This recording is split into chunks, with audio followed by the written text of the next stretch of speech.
stepped away from the competitive CrossFit. How has your life been since leaving the competition? Yeah, it's been really good. Bit of a change of daily routine for me, which has been different but really nice. Less time training, for sure, but still exercising plenty, still keeping fit, and yeah, just different set of goals, different way of spending my day, and it's been a lot of fun. Do you think at your current level you could still challenge the top athletes of today? Like right now? Right. No, of course not. No, it's you have to train a lot to be that good, and I'm not training enough. No. So if I could, no, definitely not. I would struggle to beat a lot of people here this weekend, because they train a lot and they're training really hard, and I'm still training, still exercising, but if you're not pedal to the metal and highly focused, the margins at the highest level are incredibly small. They're very thin, and so I think it's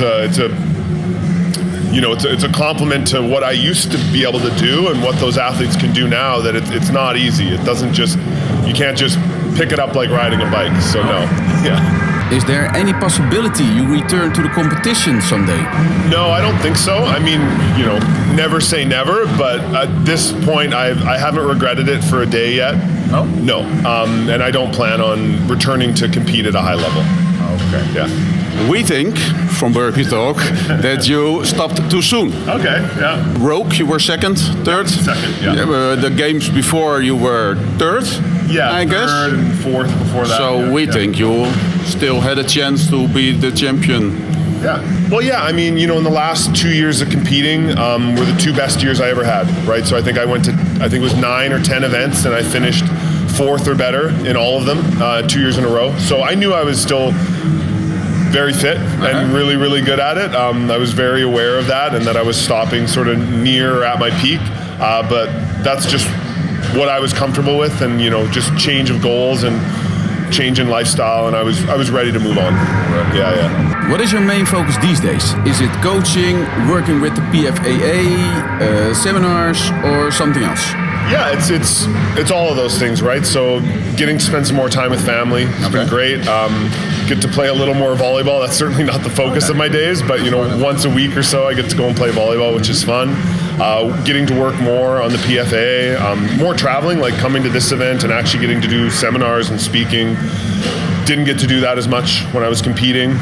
And that's that. There's a few other business opportunities that I'm, having some conversations about those things. I run the Propel program, which is some online coaching as well. And yeah, balancing my time between those things. A lot of my passion is the PFA. Some of that is just reading and researching other leagues, other sports, talking to athlete associations from other sports and learning about that. I've done some travel for that as well, which has been really good, strengthening some connections there and making some long-term connections, hopefully that'll help the sport. Okay. Yeah. What do you think yourself was the best year of Brent Fikowski? The best year, I would say either 2024 or 2017. Those would be the 2 years where I think relative to the 2017 was one of my best CrossFit Opens. I won regionals that year and there was no barbell, which is usually something I'm pretty good at. And then no Olympic weightlifting. And then at the games I came second, so that was a really good year. And then 2024, I was really proud of my Wadapalooza, second, Rogue, second, semifinal, second, games was third. So yeah, that was probably those were my two best years, I think. Yeah. The name The Professor. Yeah. Where did that come from? Yeah, that started in 2012 or 13. So I had just started CrossFit, and everyone at my gym, just a nickname they gave me. It was in Australia, and so when you're in Australia and a word ends in ER, they say professor.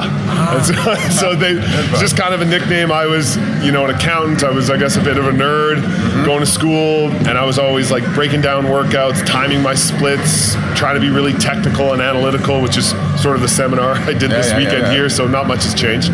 And yeah, that was a nickname they gave me. It's 13, 14 years ago now, and it just sort of stuck. Yeah. Okay. Yeah. Okay, thank you very much. Yeah. You're now going to the Rogue, to Aberdeen. Yeah. What's your purpose there? Yeah, just getting to spend some time with some athletes, some coaches, getting to watch, getting to spectate, and yeah, just kind of soaking it all in. I'm looking forward to watching that event. We've got a Dutch athlete, Fabian Hermans, who's a regular guest on our show. What would you say to him as he takes on rogue? Yes, I was at his gym yesterday. Yeah. And so got to meet, some people that know him, and they were all excited. I saw some stuff. They set up the lateral pegboard for him, so I think he was practicing that. Hi to Fabian. Good luck if you see this. Hopefully, but probably by the time he sees this, the rogue will be done. He'll be too busy to watch this, I would imagine.